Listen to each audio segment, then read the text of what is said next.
let's go. Wine. Everybody knows what wine is, even if you're not a drinker. This romantic, beautiful, clean, crisp drink is only 150 years old, the way we drink it today. Even to the Middle Ages, and then further back, it was a completely different experience. We're going to talk about Greece. This picture is actually Santorini and a bottle of beautiful white wine. Oh, does this actually come out here? Yes. I am going to move around a little bit. Can we hear me? Yes. Okay, so wine. Dionysus was the god of wine and intoxication. And the reason we talk about intoxication is because the Greeks could only produce wine that was about 8% alcohol.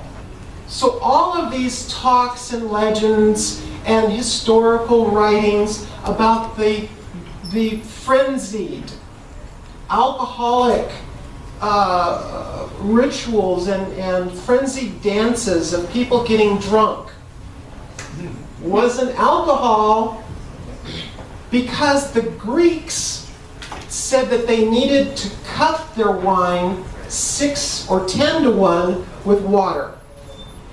It's been said, it was said from Herodotus, clear back 300-400 BC, all the way up to Cicero in the Roman Empire, that drinking undiluted wine could drive you to madness or kill you. That's not wine the way we know it. This was an entheogenic drink from the very beginning. And they drank it out of these wide-brimmed drinking mugs. I wanted to say something about this. The term that we have for these scholarly gatherings, the modern term is symposium. The Greek translation of it's actually a Greek word, is for drinking together as a group. And so the ancient scholars would get together and have entheogenic wine from something like this, a big mixing bowl called a cater. And these big mixing bowls were then, you'd pour a scoop of this very thick, resinous wine, and you'd pour it into this mixing bowl and then add your water. But it was also a big bowl like that, so you could literally pick out the twigs and the debris of both the remnants of the wine, which we call the dregs, or also the entheogenic constituents that were in there as well.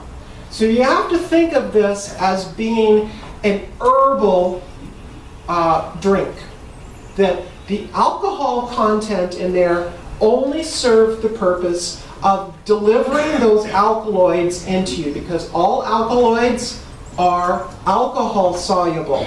They're not water soluble. All wine in the ancient world was entheogenic by definition. And the women of the household, who were the herbalists and the shamans of each home, were mixing these things up depending on the occasion. So there wasn't a constant formula. There wasn't, you go down to the store or into the local village and get yourself a bottle of red. This was, you could get certain types of wine from certain locations, and then you brought it home and added all of the good stuff. So let's talk about the good stuff. Look at the imagery on the cater. That is a poppy flower. That symbol is literally the national flower of ancient Greece. That flower symbol is on everything. You can't go anywhere and not see the representation of that. And it's poppy. There it is. There's the poppy bud. And you can see that that is what it is on that found their representation. So we've got some more slides here. Poppies everywhere in Greece. I spent 3 months doing research over there, and you can't go anywhere and not see fields of poppies. So this was the main constituent of all of these, as Chris was talking about. The mixture of opium into the wine was the very beginning, the very core piece of the entheogenic wine that they were drinking. On Crete, they believe that this is either a poppy goddess or a poppy priestess, as there are poppy buds on her head. Here is a votive statue, relief, and you can see that she's reverently holding a poppy flower in front of her. Demetria, Demeter, goddess of fertility, goddess of the land, goddess of all abundance. She is the holder of the cornucopia, of bringing forth all of the grain, and she was who taught mankind how to grow and how to be of agriculture, of literally bringing humanity out of barbarism into a culture of agriculture. She is holding wheat and poppies. So, now this brings us up to the real fun part. The Eleusinian mysteries. For 2,000 years, the greatest secret entheogenic ceremony the world has ever seen. By the penalty of death, no one was allowed to reveal those secrets. That was even tested. Supposedly there was a man who was tried in Athens and killed because he served the entheogenic drink at his party, and they killed him for it. So it was very, very, very serious business. And of course, the whole story of the Eleusinian mysteries became a part of our entheogenic movement actually was published in 78 by Wasson and Hoffman and, of course, Karl Ruck. And their take on the Eleusinian mysteries was the first time that scholarly that they had addressed the issue that the drink, the kykion or kykion, was entheogenic. Because the entire aspect of the Eleusinian mysteries was revolving around fasting for 3 days and then drinking this drink before you went into the ceremony. So from us in the 21st century, we go, well, heck, you fast and you go drink this stuff and then you go have this great time in this temple and it's life-changing. It's entheogen. I mean, it's a no-brainer. Again, coming out of the 40s and the 50s and the 60s, that was a big revelation. And so I really give the credit to Ruck and Hoffman and Wesson to be able to actually state that at a scholarly level. Now, this is a stone relief at Eleusis, and you can see clearly poppy in the center, wheat shafts on the side. The little tower jar on the side with the two things was actually some gold reliefs of pine cones. I'll talk about that in a second. But here it is. This is about 14 miles southwest of Athens.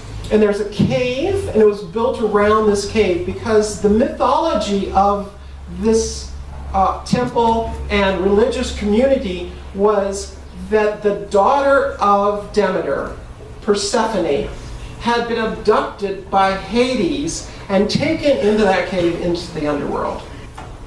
At the height of these ceremonies during the Roman Empire, the Romans came in and expanded this place. They could put 3,000 people in ceremony. And they did this once a year in the fall, in September. But these are not steps, those are seats. This is stadium seating. So you have to imagine everybody's getting high, and they're all marching in there, and they're spending all night in this ceremony. And it was revealed in that ceremony such a profound illumination that the initiates coming out no longer feared death. So they were shown what it was like to perhaps ritualistic die and be reborn. But most importantly is, from a sociological level, what this religion, what this particular temple was showing us was the immortality of the soul. Okay, so this is a tablet that was found at Eleusis, and it is talking about the ceremony. Real quick, the ceremony was a very, very long and involved process. You needed to spend 6 months of your life dedicated to be able to go and do this. It was open to anybody that could speak Greek, so it was open to the entire world. And as long as you had not committed murder, you were allowed to go. Men, women, slaves, everybody could go. But the temple could only handle, somewhere between 2,000 and 3,000 people. So it was a big deal. You had to, pay off the right people to be in the group, but to be able to go was a very, very big deal once a year. There was minor mysteries. We're not sure about what the entheogen was used in that. That was in Athens. It was probably a much larger group of people. And then from the minor mysteries, you were handpicked to be able to go to the major mysteries at Eleusis. And everybody celebrated this. I mean, the who's who of the ancient world. Talk about the heavy hitters: Socrates, Plato, Aristotle, all of the most, well, I won't say most, there was a handful of Roman emperors, but all of the kings, queens, royalty of the world, everybody came to be initiated in the Eleusinian mysteries. The point I'd like to make about this is because of, if you wrap your brain around that all wine was entheogenic, that all of the top, let's say 10% of the ruling world, or the top members of society in general, were all initiated in these ceremonies. Everybody in Greece was entheogenic. A little quick quote, I don't need to read the whole thing. Plutarch says that the result, or what was going on in these ceremonies, was faced with your darkest, deepest fears. And then the illumination, the power of the goddess would then be displayed with these sacred visions. Cicero, much, much later, talks about that this is the most divine of institutions, that it has contributed amazingly to human life. Again, this ceremony went on unbroken every single year for 2,000 years. It is the core of the ancient world, the core of their beliefs, the core of all of our philosophy.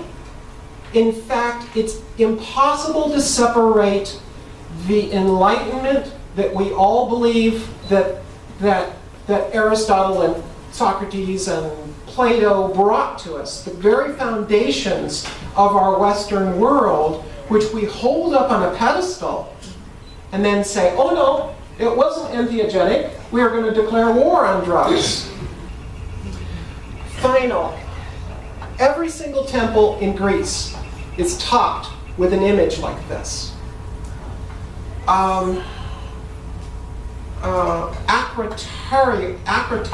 Akratarion is the name of this. And the very capital, very top peak of the temple.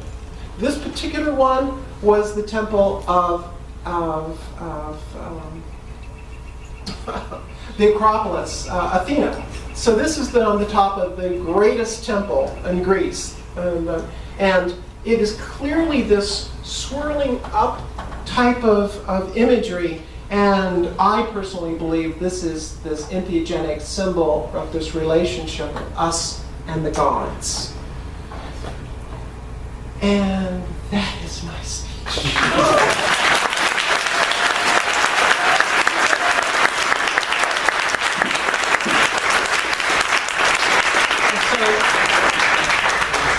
I'll be around if you want to take. Do we have a minute for a couple of questions, or you want to end? Okay. Catch me, and I will answer your question.